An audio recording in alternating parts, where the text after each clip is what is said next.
अस्सलाम वालेकुम। मैं हूं प्रोफेसर रफरफ।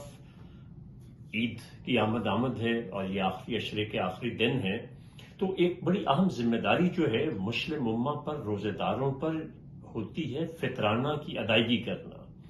फितराना जो है इसकी जरा असल बेस हम समझते हैं कि ये क्या है। देखें, सदका और खैरात ये ऑप्शनल हैं, लेकिन फितराना जो है ये है तो सदका फित्र कहते हैं इसको, मगर ये ऑप्शनल नहीं है, इट इज कंपल्सरी, वाजिब है।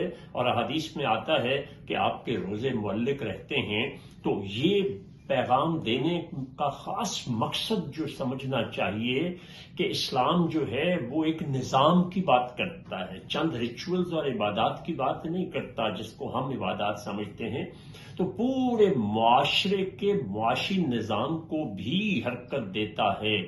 तो फितराने की अदायगी जो करोड़ों नहीं अरबों रुपए बनती है, उससे क्या होता है कि मुल्क की मईशियत का जहां पहिया चलता है, और उसकी बुनियादी वजह फितराने की बड़े पैमाने पर अदायगी है कि एक बच्चा अगर रात को पैदा हुआ है तो उसका फितराना भी हमें अदा करना है।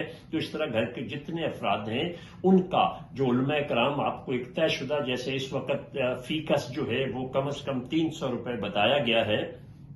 तो इस चीज को क्या होता है, माशरे में वो लोग जो किसी किस्म की ईद के लिए कोई तैयारी नहीं कर सकते, उनको कम से कम फितराने की शक्ल में 2, 3, 4 हजार रुपए की रकम जो है वो ईद के दिन को ईद बना देती है। तो इसलिए फितराने की अदायगी करके अपनी जिम्मेदारी पूरी कीजिए।